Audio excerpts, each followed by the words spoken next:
امام اعظم احمد رضا خان بریلوی رحمۃ اللہ علیہ مکہ پاک میں گئے. مثال پیش کر دیتا ہوں اور پھر آگے چلتا ہوں. مکہ پاک میں گئے, آپ کا داخلہ بند کر دیا گیا, داخلہ بند کر دیا گیا, داخلہ بند ہو گیا. انہوں نے کہا جی آپ نہیں آ سکتے. آپ نے فرمایا مسئلہ کیا ہے؟ انہوں نے کہا جی شیخ مکہ یا شریف مکہ. اس نے کہا کہ جی مسئلہ یہ ہے کہ یہاں ہمارے ہاں بہت بڑا مسئلہ پیدا ہو گیا ہے کہ حضور کو علم غیب کے مسئلے پر ہم کہتے ہیں کہ نہیں تھا, ہم نے سنا ہے کہ آپ کہتے ہیں کہ علم غیب تھا. ہم کہتے ہیں کہ نہیں تھا اور آپ کہتے ہیں کہ علم غیب. تو بتائیں اس مسئلے کا حل. ہم تو آپ کو نہیں مانتے, آپ کی انٹری نہیں ہے. آپ نے فرمایا اچھا ایسا کرتے ہیں کہ کہیں بیٹھ جاتے ہیں, اس مسئلے کا کوئی حل کر لیتے ہیں. بیٹھ گئے حرم مکہ سے باہر کہیں بیٹھ گئے. بیٹھ کر آپ نے کاغذ اور قلم اٹھایا. آپ کا بیٹا ساتھ تھا. فرمایا بیٹا میں لکھتا جاتا ہوں, میں بتاتا جاتا ہوں, تم لکھتے جاؤ. میں بتاتا جاتا ہوں, تم لکھتے جاؤ. امام اعظم امام احمد رضا خان بریلوی رحمۃ اللہ علیہ آپ بولتے گئے. ہاتھ میں کوئی کتاب نہیں تھی, قرآن مجید نہیں تھا, حدیث پاک کی کتاب نہیں تھی, علم ظاہری لکھی ہوئی شکل میں موجود نہیں تھا. آپ بولتے گئے, شاگرد لکھتا گیا. 8 دن لگے. کتنے دن؟ 8 دن لگے. 8 دن کے اندر آپ نے الفتوحات المکیہ کتاب لکھ کے سامنے رکھ دی. فرمایا اس کے اندر تمہارے ہر سوال کا جواب ہے.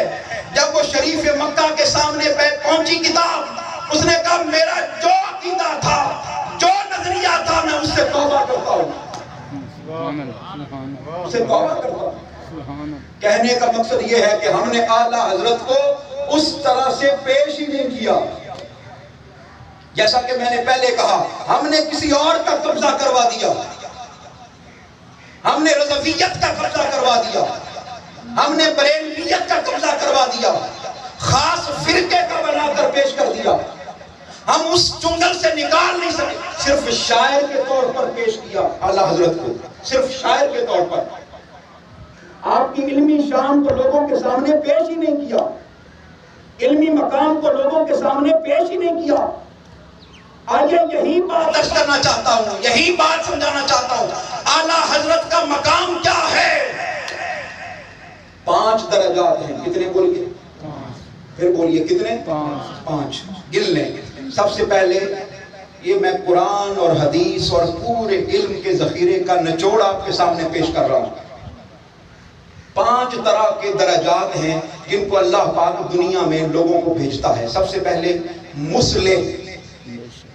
کیا بولیے؟ یہ جماعت المصلحین ہوتی ہے جس کو اللہ پاک دنیا میں بھیجتا ہے. پھر اس کے بعد مصلح کے بعد حکیم. کون بولیے؟ حکیم. حکما, ان کو اللہ پاک دنیا میں بھیجتا ہے. پھر مجتہدین, مجتہد. پھر مجددین, مجدد. اور پھر آخر میں مفہمین, مفہم. یہ 5 طرح کے طبقات کو اللہ پاک دنیا میں بھیجتا ہے. میں علی وجہ البصیرت عرض کر رہا ہوں اور شیخ الاسلام ڈاکٹر محمد طاہر القادری کے فرمان کے مطابق پیش کر رہا ہوں. 5 طرح کے لوگوں کو اللہ پاک دنیا میں بھیجتا ہے. ارے کوئی مجھ سے پوچھے اعلیٰ حضرت کا مقام کیا ہے, امام احمد رضا کا مقام کیا ہے. امام احمد رضا وہ ہستی ہیں جن کو اللہ پاک نے مصلح بھی بنایا تھا, جن کو اللہ پاک نے حکیم بھی بنایا تھا, جن کو اللہ پاک نے مجتہد بھی بنایا تھا, جن کو اللہ پاک نے مجدد بھی بنایا تھا, اور جن کو اللہ پاک نے مفہم بھی بنایا تھا. آپ تو صرف مجدد مانتے ہیں اور آپ کو مجدد کا معنی بھی نہیں پتا کہ کیا ہوتا ہے. آپ تو مجدد بھی نہیں جانتے کہ کیا ہوتا ہے. اور شیخ الاسلام کی زبانی سنو, اعلیٰ حضرت خالی مجدد نہیں تھے. مجدد وہ ہوتا ہے جو عقیدے پر کام کرے. اب اگلی بات بتاتا ہوں، شاید کہ تیرے دل میں اتر جائے میری بات۔ مجدد کون ہوتا ہے؟ مجھ سے کوئی پوچھے جی مجدد کون ہوتا ہے؟ مجدد وہ ہوتا ہے جس کو اللہ پاک علم بھی عطا کرتا ہے اور علم کے ساتھ حکمت بھی عطا کرتا ہے۔ بھئی میں نے قرآن مجید کی آیت مبارکہ پڑھی، وَقَاتِلُوهُمْ، قرآن مجید کی آیت مبارکہ پڑھی، قرآن مجید میں آ گیا وَقَاتِلُوهُمْ، جاؤ کافروں کو قتل کر دو، میں تلوار اٹھا دوں اور جا کر قتل کرنا شروع کر دوں۔ وہی مجھ سے پوچھے جی وہ آپ نے کیوں کیا؟ میں کہوں کہ میں نے قرآن مجید میں پڑھا ہے۔ سبحان اللہ، آپ کی عقل پر، آپ کی سوچ پر، آپ کی فکر پر اِنَّا لِلَّهِ وَإِنَّا إِلَيْهِ رَاجِعُونَ۔ نہیں، قرآن مجید نے یہ نہیں کہا آگے بھی پڑھو اور پیچھے بھی پڑھو، آگے بھی پڑھو اور پیچھے بھی پڑھو۔ قرآن نے یہ نہیں کہا کہ ہر مسلمان تلوار اٹھا لے اور جا کر قتل کرے، نہیں، قرآن پاک پڑھ کر دیکھیے، قرآن یہ کہتا ہے کہ اگر وہ تمہیں قتل کرے تو پھر جا کر ان کو قتل کرو، وہ تمہیں مارے تم ان کو مارو، وہ تمہیں نکالے تم ان کو نکال دو، بس یہی فرق ہے، یہی مطلب ہے مجدد کا۔ مجدد فوراً کام نہیں کرتا، فوراً حکم جاری نہیں کرتا، مجدد کیا کرتا ہے؟ وہ بلاتا ہے، ادھر آؤ، حکم آ گیا، ادھر آؤ، میرے پاس بیٹھو، میں سمجھاتا ہوں، میں بتاتا ہوں، میں تفہیم کرتا ہوں، میں حکمت بتاتا ہوں۔ یہ امر یوں نہیں ہے، یہ امر یوں ہے۔ نمبر 1۔ نمبر 2، مجدد عقیدہ سمجھاتا ہے۔ کیا کرتا ہے بولیے؟ پھر بولیے، کیا کرتا ہے؟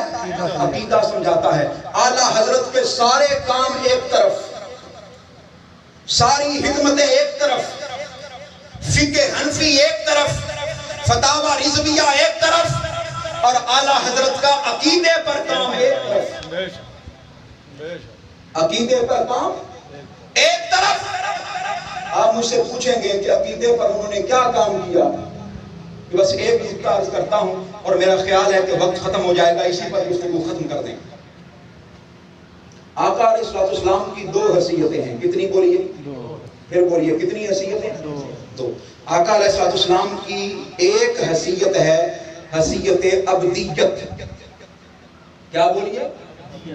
پھر بولیے، آقا علیہ الصلوۃ والسلام کی حیثیت ابدیت، اور ایک آقا علیہ الصلوۃ والسلام کی حیثیت ہے حیثیت محبوبیت۔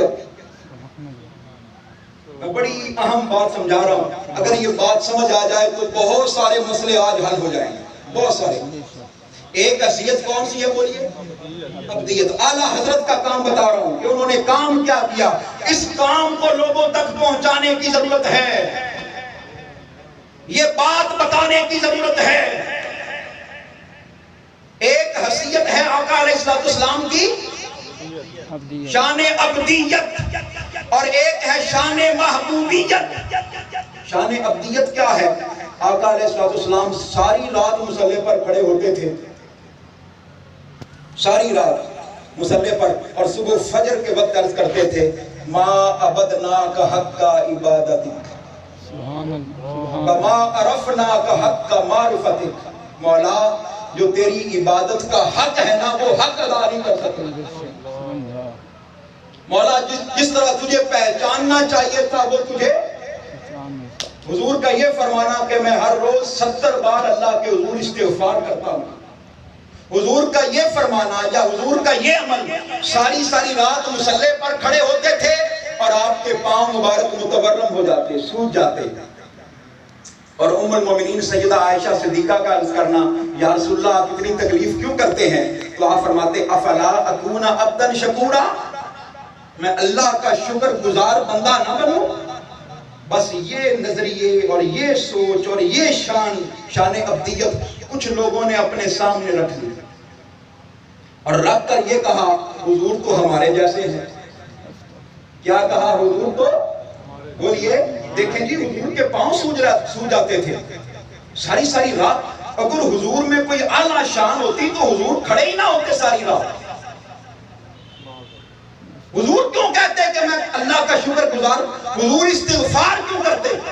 اگر کوئی گناہ ہی نہ ہوتا تو بھائی استغفار تو وہ کرتا ہے نا جس کا کوئی کیا ہو، تو اس سے ثابت ہوا کہ نعوذ باللہ من ذالک، نعوذ باللہ من ذالک، حضور گناہگار تھے۔ یہ میں کتابوں کی بات بتا رہا ہوں، کتابوں کی بات۔ دھوکہ کھا گئے لوگ ایک شان کو سامنے رکھ کر۔ بھائی میں بتانا چاہتا ہوں، عرض کرنا چاہتا ہوں، اس بات کو پلے باندھ لیں، جو حضور کو شان ابدیت ملی تھی اس کا تقاضا یہ تھا کہ حضور ایسے کرتے۔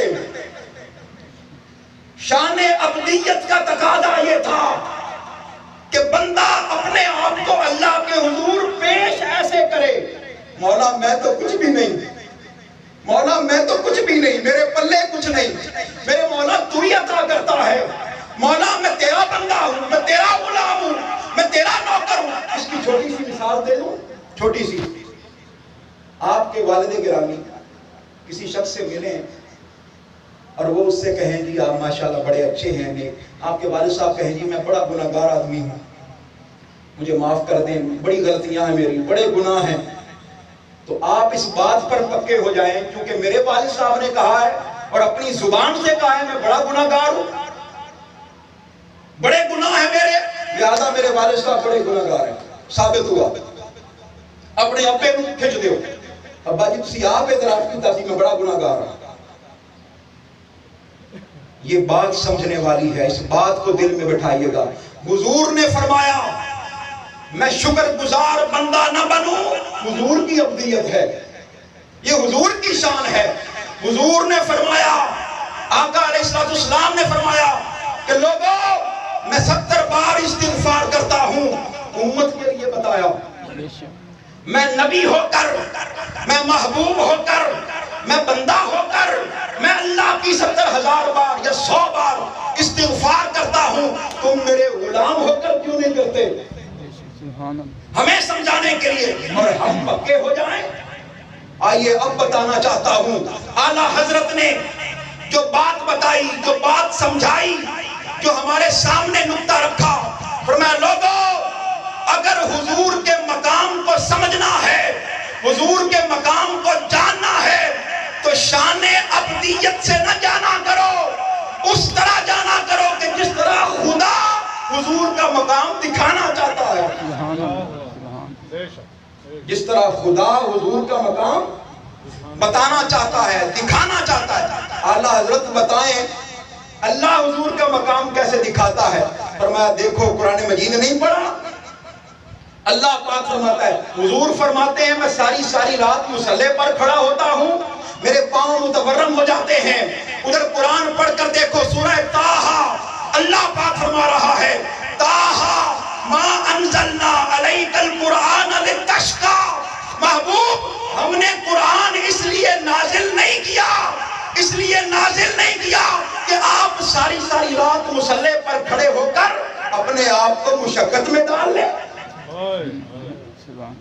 یا ایھا المزمل قم اللیل الا قلیلا، محبوب رات کو کھڑا ہوا کریں مصلی پر لیکن ذرا تھوڑی دیر کے لیے۔ کون کہتا ہے ایسے؟ کون کہتا ہے؟ کوئی کہتا ہے ایسے؟ نہیں، خدا ہو کر اپنے محبوب سے کہہ رہا ہے محبوب مصلی پر کھڑا ہوا کریں لیکن ذرا تھوڑی دیر کے لیے، زیادہ دیر نہ کھڑا ہوا کریں۔ نصفہ، چلو اگر دل کرے تو آدھی رات کھڑے ہو جایا کریں۔ اب ان کس، محبوب پھر بھی کہتا ہوں آدھی رات کھڑے ہونے کی بھی ضرورت نہیں ہے، ذرا اس سے بھی کم کر لیں۔ 3 بار فرمایا، پہلے فرمایا کم کھڑا ہوا کریں، محبوب کا دل کیا ہوگا شان ابدیت پر۔ میں کبھی کبھی سوچتا ہوں حضور کا دل کیا ہوگا مولا نہیں تھوڑا سا اجازت دے دے، آدھی رات تک کھڑا ہو جاؤں، آدھی رات تک کھڑا ہو جاؤں۔ پھر فرمایا ہوگا محبوب چلیں ٹھیک ہے نصفہ ہو، آدھی رات کھڑا ہو جائے۔ فوراً اللہ پاک نے خیال کیا ہوگا محبوب ہے تو میرا محبوب، میرا بندہ، کہیں ایسا نہ ہو محبوب پر گراں گزرے، تکلیف ہو۔ پھر ساتھ ہی فرمایا اب ان کس، محبوب نہیں میرا دل نہیں مانتا، رب ہو کر اس سے بھی کم کر دیا کر۔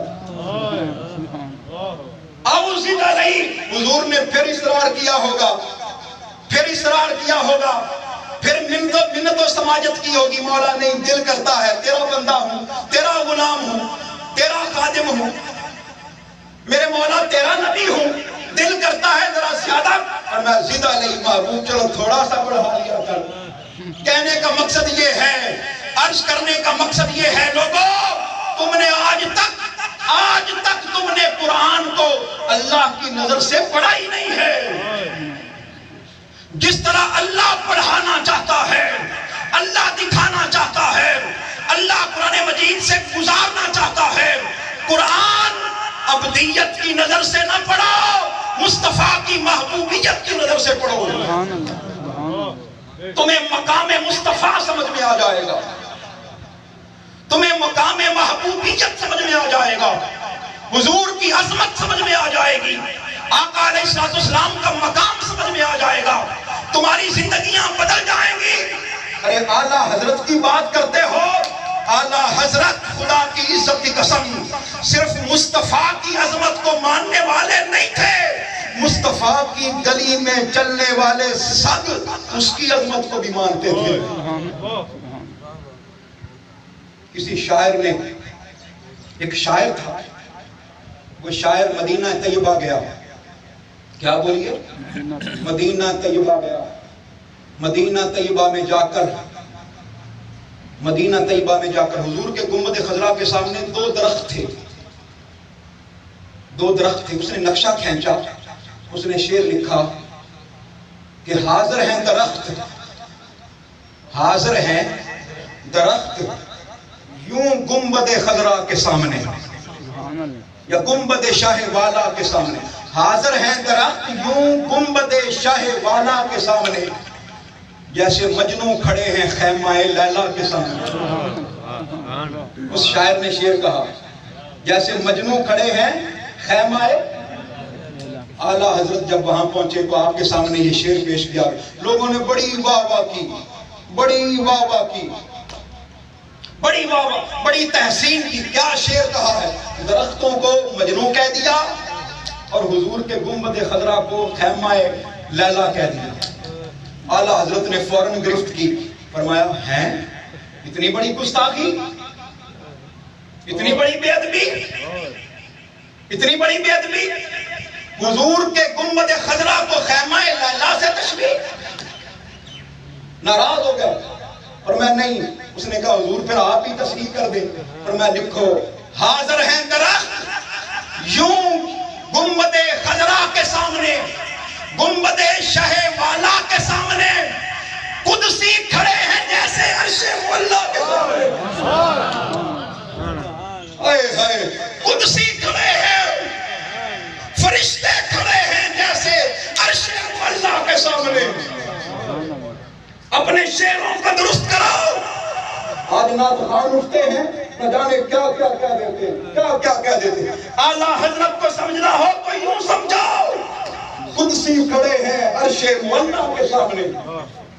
ارے اعلیٰ حضرت کی بات کرتے ہو، اعلیٰ حضرت کا نام لیتے ہو، اور پھر تنقیس سے سیدہ کائنات بھی کرتے ہو، تنقیس سے سیدہ کائنات بھی کرتے ہو، تنقیس سے مولا کائنات بھی کرتے ہو، نعوذ باللہ من ذالک کہتے ہو کہ سیدہ کائنات سے خطا ہو گئی۔ شرم آنی چاہیے اعلیٰ حضرت کا نام لیتے ہوئے۔ ارے وہ اعلیٰ حضرت جو اپنے کسی مرید کے گھر میں جاتے ہیں اور مرید پالکی کا اہتمام کرتا ہے، کس کا بولیے؟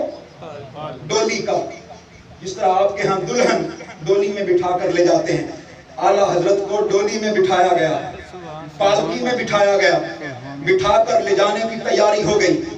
4 اٹھانے والوں نے پالکی کو اٹھایا، چل پڑے، چلے رستے میں اعلیٰ حضرت آواز دیتے ہیں پالکی کو روک دو۔ علامہ ارشد القادری نے زلف و زنجیر میں بیان کیا، اور حیات اعلیٰ حضرت میں یہ بیان کیا گیا، کتابیں بڑی پڑی۔ اعلیٰ حضرت نے آواز دی، روک دو پالکی کو۔ پالکی کو روک دیا گیا، نیچے تشریف لائے، فرمایا میں تمہیں خدا اور اس کے رسول کا واسطہ دیتا ہوں، یہ بتاؤ پالکی اٹھانے والوں میں سے سید کون ہے؟ تم میں سے سید کون ہے؟ کوئی نہیں بولتا۔